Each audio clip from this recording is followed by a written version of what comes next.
do this from here. Talk to me about top entrances for the winter. Right. What you would suggest with this? So what I do, mine are 10. Yeah. They're 10 wide deeps. Yeah.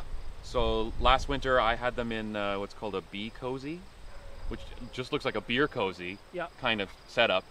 It's black plastic with insulation on the inside, and it slides over. So it might come in you might be able to buy it for an 8 wide as well. Okay. And so that slides all the way over 2 boxes. You can also buy it for 1 high, but it slides over 2 boxes, and then you leave like a stick like that. Yep. So that this definitely stays open. Yep. And you leave that whole slot open for ventilation. Okay. And then I have this, my inner cover has a notch out of it. Okay. And they use that as their exit entrance for the winter. Okay. So the way the bee cozy thing works is that all the black plastic is like pinched in a seam. Yep. And when you put your lid back on, you just kind of pull that out, and there's now like a little, so even like a lazy bee can like kind of drop into this funnel, and then they go in their top entrance, which is just this with a notch in it. So you would just, because this has kind of got a.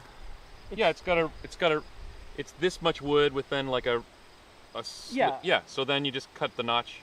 Okay. Yeah. Underneath that middle board thing. Yep. And then it's easy too, because if you have the lids like that with the notch in them, if you don't want them to use it, you turn it over. Right. So you'd put, I'm going to take this off for the winter. Yep. Put this here, and then put a notch. Yep. And then if I didn't want to get a bee cozy, yep, how would you do this like from scratch?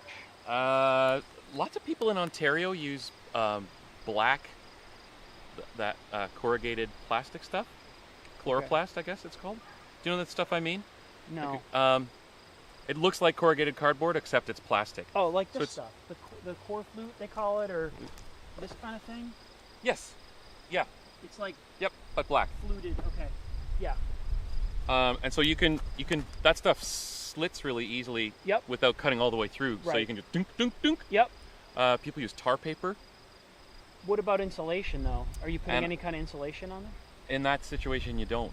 You do the same thing though, where you make sure that you cut a notch so that it's bottom ventilated and top. And in Manitoba, what we were doing is we put them on a skid, 4 of them on a skid, the 2 strongest hives to the north, 2 weakest hives to the south. Okay. So they get the morning sun kind of thing. And you leave a little bit of airspace between them. And then, you wrap the whole operation in black plastic, again, with a stick. Okay. And like a gift. So the top is all, and use a staple gun. So there's a moisture barrier right against the hive. Okay. Then you staple like R30, whatever kind of fiberglass insulation all the way around, and put nestle some on top, and you go around with black plastic again. Okay. So you're basically making a lasagna of black plastic and insulation. Okay. So there's a vapor barrier tight to the hive. Yep. Then insulation, and then another vapor barrier. But that's probably overkill for here. Right. So you would just do like that core flute stuff around the whole hive, and that's it. Or a bee cozy. Yeah. And what about on top? I am going to experiment this year. I don't have any data points on this at all. Okay. I'm going to experiment with I forget exactly what it's called, but there's like an absorbent mat you can get that goes between your lid and your inner cover, so that any condensation that is produced inside the hive from the breathing gets wicked up, and instead of it kind of collecting on the top and then dripping down onto the bee ball, it gets wicked away. Yep. And I think those are super cheap. There's a product, and it's like $8 each or $4 each or something. Okay. And it actually looks kind of space age. It's all like silver foil with stuff inside. Yep. Cool. And the other thing for winter is to make sure that the hive's tipped forward like a couple of degrees. Okay. So anything that does drip down comes out, because the last thing you want is for it to pool in the back. And then you get mold and stuff growing in there. And now I have a screen bottom board. Yep. So, and actually, I don't know if you've noticed, the flow hive is actually, the board is tilted a little to the back, and then the front entrance is tilted a little to the front. So this Oh, really? This peaks like this. The front is like that, and the back is like that. Oh, I didn't notice that. And it's for when you do the flow harvest, the honey you want it to go back. Right. So it's just gently tilted back already. Oh, the frames, you mean? The bottom board, so the entire hive is level, but then the whole thing sits like this. Okay. So it's level. I made this thing level, dead level this way. Right. And they're plumb. Yep. But they lean all back. Well, yeah. I guess the whole reason for wanting it to be tilted is so liquid runs out. Okay. So I guess it's already built to do that. As long as you're sure that any condensation that builds up and drips down will go flow one way. Yeah, out. Yep. Okay. And I'm gonna probably make a new lid. This one's pretty flimsy, I think.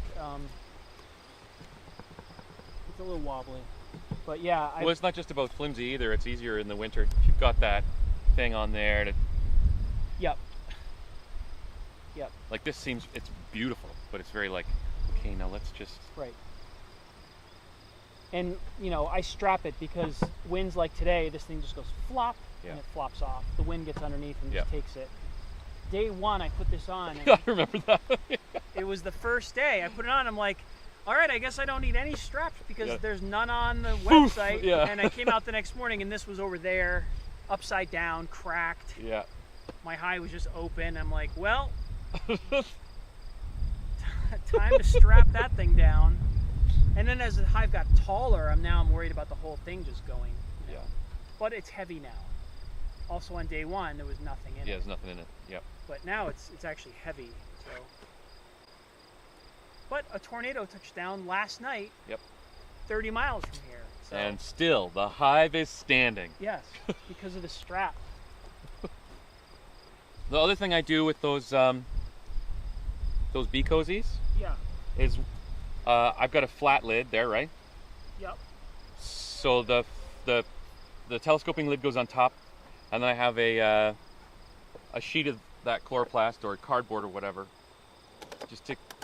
that's wider or longer rather than the hive setup, so that entrance, regardless of snowfall, the entrance on the top is covered. So that no. Oh right, so it's like nothing, a little. Yeah, so snow can build up on top of there or whatever, but it's never gonna like drip down into the. So you've got like a little overhang. It's an awning. Yeah. Yeah. Okay. All right. So anything else you've noticed here that's like I'm doing? No, this is great. Everything's normal and happy, and you're still gonna roll the dice with winter, but. Yeah, but I just want to. I mean. It looks like they have a very good chance. They've got a great population going into September, so. That's good. Okay. And she's still laying a really strong pattern. You're in a very similar climate to me, like.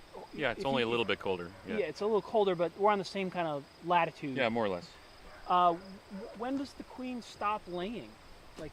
It really apparently just depends on the weather, because it's the weather that dictates whether pollen is available. And when pollen is no longer available, she's definitely stopped laying by then. Okay. So I think realistically that's like mid-September. Okay. Because the last thing is what? Ivy, goldenrod. That's kind of the end.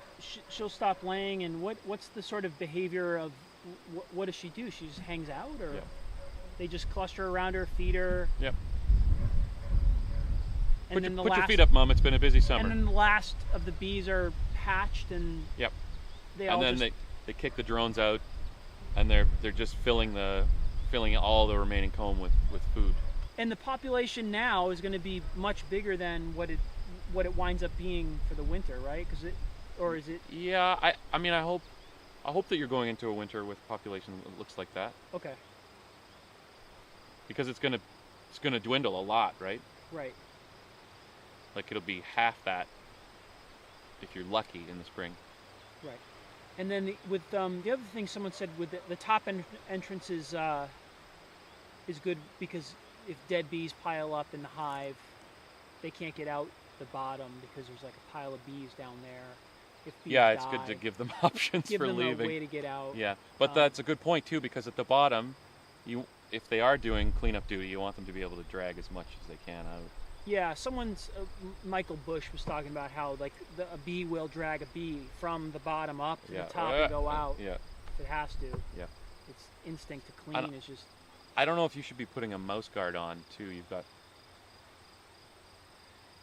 There is a beekeeper where I got my bees from, and he has mouse guards on all his hives. Yeah. So he's got 13 or 14 hives or whatever, and they all have the same guards on the bottom. Yeah. So I haven't had any problem with mice ever, so I've never used them. Now that I've said that, I probably will have a crazy mouse problem. But. And I know for a fact there are mice all over this field. Yeah. So there's voles and mice, and I mean, I thought about probably doing that, but so you say not to? I've never done it, so I don't know. Okay. I don't know whether it's worth bothering. Okay. But it can't. I don't think it can hurt. Yeah. I can't see what it would ruin. Right. Right. So, so what overall take on what you saw today? You're doing a great job. Hey!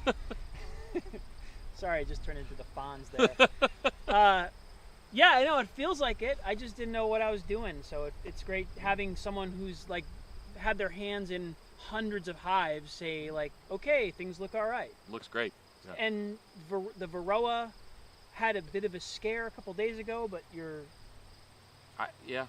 It's not like a crisis situation. No, I would keep checking the grease board. Yep. And the next time you're in there, like, pop open a few of the drone combs.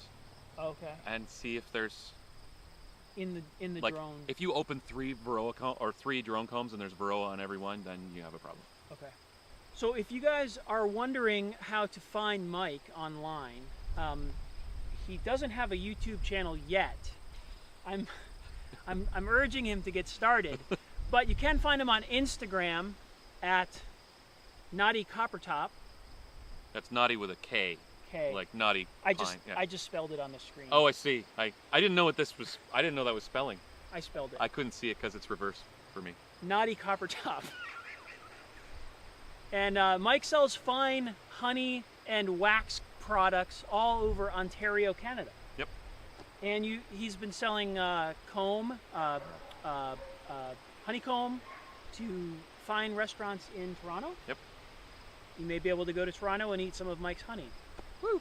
So yeah, so check him out. And as soon as he gets a YouTube channel, I will link it in the description below, and you guys can check it out. And I don't know, anything else you want to say? No, keep up the good work. And thank you. Check him out. Thanks for watching, you guys, and we will have more coming up soon, and have an awesome day. Bye, YouTube.